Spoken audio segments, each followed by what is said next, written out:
He's like a week early, Josie. All the frogs are out. Really? At least, yeah, down there.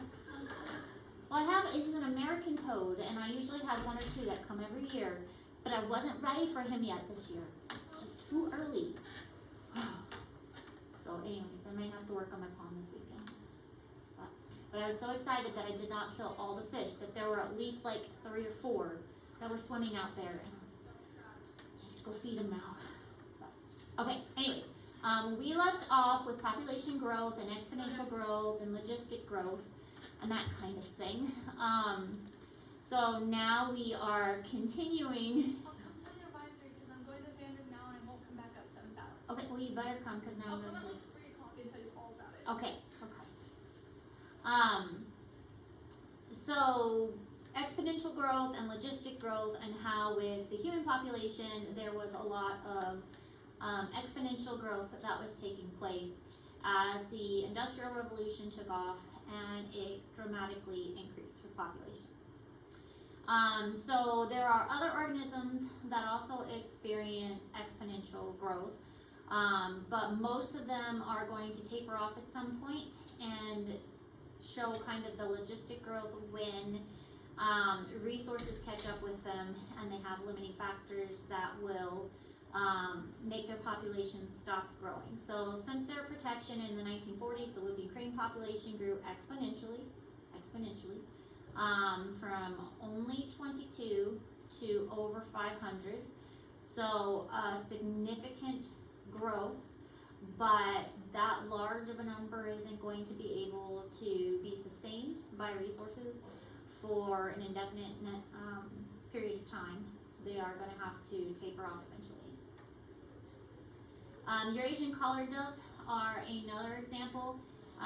Eurasian collared doves are from Eurasia, so they're an invasive species, but environmental limitations is incorporated into the model of logistic growth to show where the carrying capacity is. So carrying capacity is what the environment can reasonably sustain and what the resources can provide for a particular population.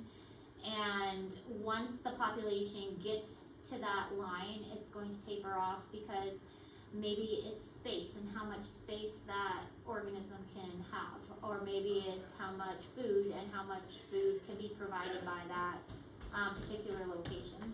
So when it reaches that area, that's where that population is going to kind of taper off at.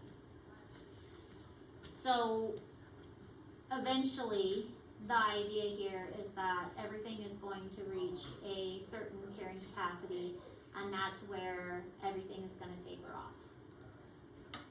And so far it's proven true. Things reach that carrying capacity and they taper off to that degree, but the only exception to that, of course, is humans. Humans keep going past our carrying capacity and we go farther than we're supposed to. Hey, I'll make one of them. It's alright. I ain't too bummed out. I'll see ya.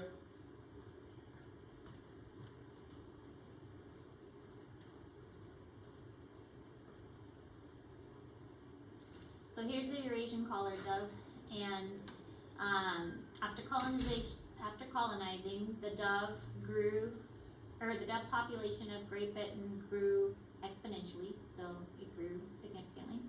However, in less than 20 years, the population size was less than predicted by exponential growth, suggesting the population growth has slowed. So here it's kind of starting to grow, or starting to slow. And that means that there's some kind of limiting factor that is restricting their growth, which would make sense because, again, exponential growth isn't something that is sustainable by a population. So as resources are depleted, population growth rate slows and eventually stops.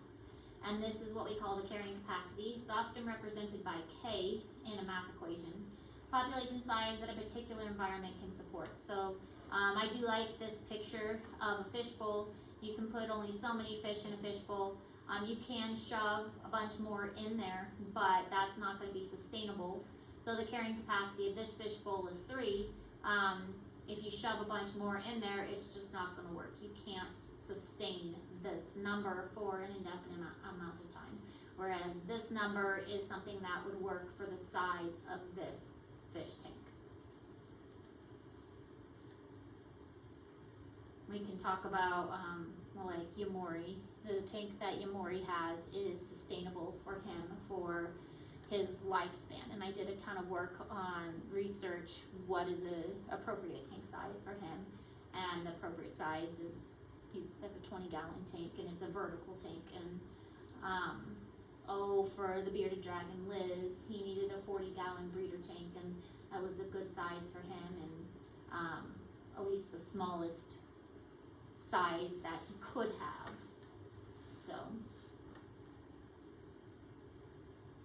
but if I were to ever get another lizard, well, first of all, they can't really be put together. You need bigger. But you have multiple hedgehogs now. Do they stay together? No, because we don't want them to. She's not old enough to like breed, so we're waiting until she's old enough, and then we can put them together. But even then, like, they're very like territorial animals, and so you gotta keep them separate. Because I looked up at one point, because Royal, like before we got Luna, we were thinking about getting like some other pet for him, and I looked at like guinea pigs and stuff, and they do not like those apparently. So. I had 2 guinea pigs when I was younger, and they were loud. Guinea pigs make this loud calling noise. When I went to college, my brother kind of inherited the guinea pigs, and he told me a story how they were calling during the night about something, and he put them in the bathtub and locked them in the bathtub. Well, like the whole cage. He took the whole cage and put them in there because they were too loud. Yeah, it's not like he drowned them or anything. But he got tired of them waking him up in the night, so he picked up the whole cage and put that in the bathtub so he could sleep. My brother's a goofball, but he's got a big heart too. So I really like this picture as well because it shows the carrying capacity is this bucket. That's how much the environment can sustain, and the hose is pouring water into it, but that's how many births the population has. So each year the the population is having more babies, and so it's adding to whatever the environment can support, but the population can only sustain so much. The environment can only sustain so much. So any excess is going to overflow because it doesn't have enough food, it doesn't have enough space, it doesn't have enough ability to support an excess population. So things that will trim the population down include weather, human development, habitat loss, old age, starvation and accidents, hunting and predators and disease and parasites. All of these things are going to trim the population down until eventually the population is going to fit whatever carrying capacity that environment has. So you get what's called a sigmoid population growth, also known as a logistic growth, where you have exponential growth really quickly at the very beginning because there is a lot of resources, there is a lot of supplies, but that's not going to be sustainable, and then it starts to slow down, and eventually you have your plateau where it tapers off and kind of is stable, and that's your carrying capacity. So this is what you're typically going to see from most environments is the carrying capacity reached, which is K again, and that area. Now this can be adjusted. Maybe there is a tornado that comes through because we've had some severe weather lately, and it takes out a bunch of trees, and that lowers the carrying capacity. And there might be some fluctuation and some bouncing around, but it could lower the carrying capacity for that particular area. And the animals and plants have to adjust to a new reality. Or maybe there is a good growing season and it goes higher because there's more plants, so then a new carrying capacity could be reached. So it doesn't always have to be maintained here. The carrying capacity could change. So population growth can be exponential or logistic, but most of the time if it's an exponential, it has that J-shaped curve, and it's very hard to reach this because It can have no limits on growth, unlimited resources, and constant growth rate, and it's really hard to have those unlimited resources and no limits on growth. Most of the time, you're going to have logistic growth with limits and an S-shaped curve. And when we talk about limits on a population, those are density dependent and density independent factors. Now, density dependent factors, these depend on the population. So this is something like, disease and competition and predation, and this is all based on if an organism is in a large group together. So if it has to compete with other members of species because they don't have enough food, that's because there's a lot of them in that same area. If there are a lot of them compacted together, they're much more likely to catch a disease. If there are a lot of them together, then they're much more likely to compete for space and territory. Density independent factors, it doesn't matter how large the group is, everybody's going to be affected equally. So a fire coming through, it doesn't care if there's 5 rabbits or 500 rabbits, the fire is going to affect everything equally. Same thing with a tornado. A tornado doesn't care if there's 5 rabbits or 500 rabbits, they're all going to be affected the same because the tornado doesn't discriminate between the number of species. So most of the time, density independent factors are natural disaster related, and density dependent factors are competition or has to deal with the number of organisms there.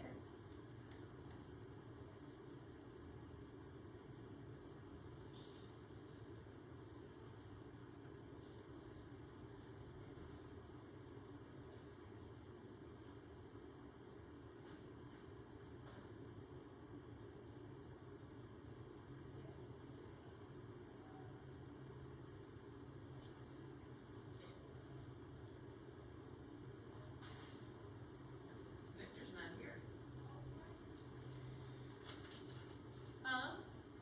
So this has the rainfall and the median He's not here. median ground finch.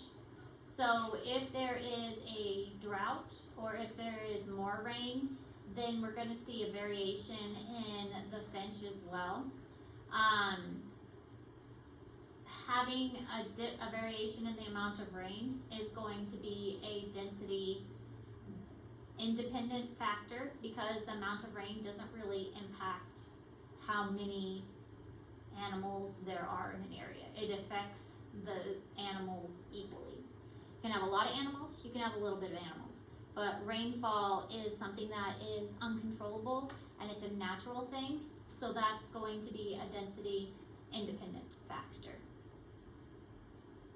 Whereas the relationship between predator and prey, which we already kind of talked about, that's a density dependent factor. More predators equals less prey, more prey equals more predators. So this is a density dependent factor.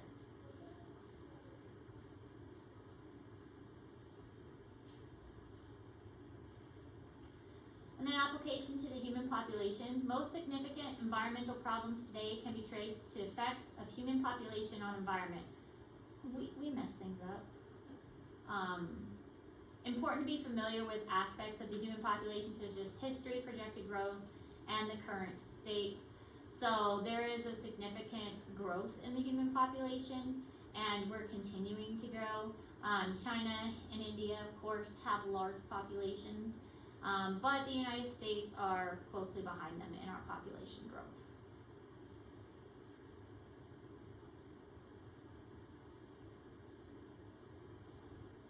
And in 2020, it was 7 billion, but we're well over 8 billion by now.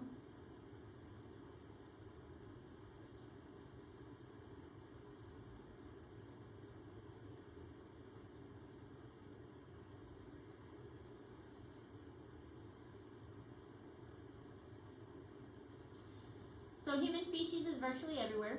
We're on all continents, most islands, and we do like to clump together because we like technology, we like our conveniences, we like stores to shop in. We like living in cities for the most part. We like living in family groups. There are some people who still prefer the isolation and prefer their own areas. So there's some places that still prefer like the mountain escapes, but for the most part, we like our to be clumped together. 60% of humans in Asia as of 2011, most of these are located in 2 countries, and China and India are the 2 countries, and the highest densities are in coastal areas along major river valleys. The people are drawn to water, oceans and rivers and places like that, not just for recreation, but because of the resources that they provide, the jobs that they provide, also the travel aspect of it. The cities were built along major waterways because of the commercial and travel that they originally provided. And then now that travel is easier by car and we don't always have to travel by boat, the major cities were already established there. So we just kind of kept those cities there. I mean, think of St. Louis. St. Louis was a connection between the Mississippi and the Missouri River, but now it's remained a major city of influence.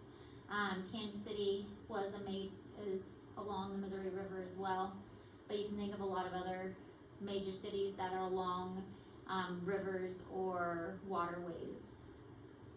We just like to be around waters and coastal areas. Bays and things like that.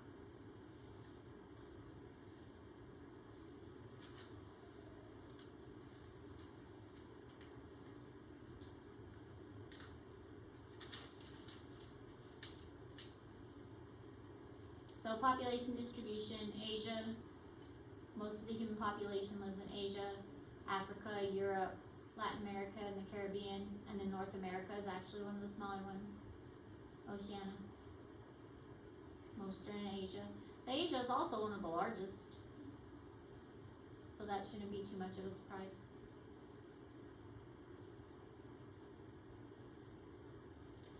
Human population dynamics vary based on the country, the development of the country, the access to birth control, the needs of that country.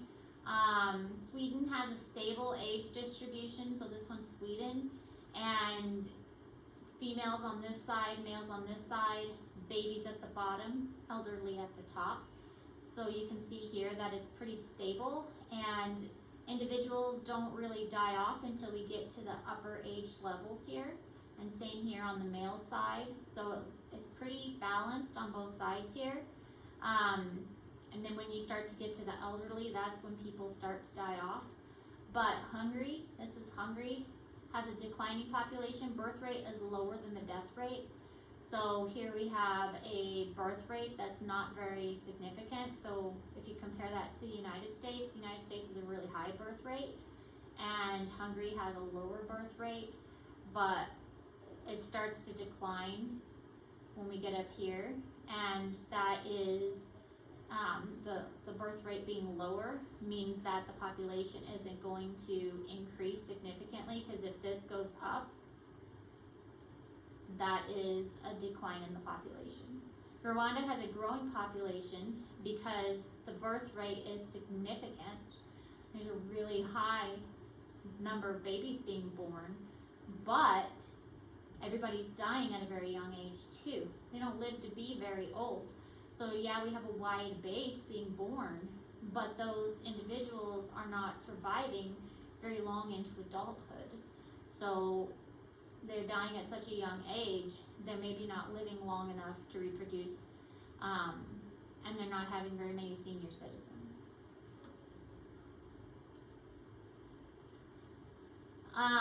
Rwanda's population is projected to outgrow Sweden's and Hungary by 2020, because this large population, if they're able to survive, will be able to have offspring and that should eventually outgrow the other countries. Hungary's population is expected to decline faster than Sweden because they don't have as stable of a population base. Many developed countries have stable or declining populations, and part of that is they're just not having as many babies.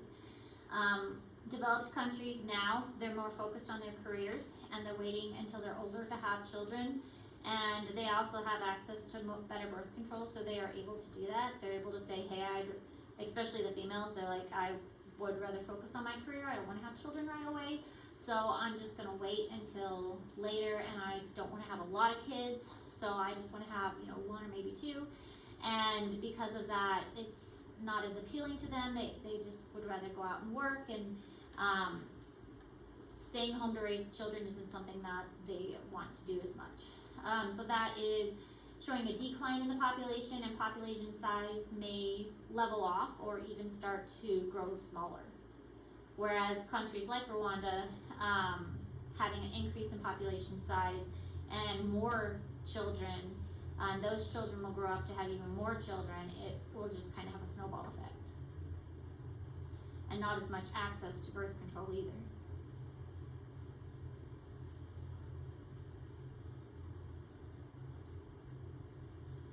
So the exponential growth that we're seeing there. Alright. We'll stop there for today, and we'll pick back up with some notes hopefully on Friday. We'll see, because Friday I do want to, if the weather's nice enough, go out and get the other soil samples, and also on Friday we will conference with you two to see about our final projects. So use the rest of this time to come up with your final project, and if you have one final project that you think is better than the other, you can go ahead and start expanding on it and working on that second portion, getting more details with it if you have one that you like more than another. Questions?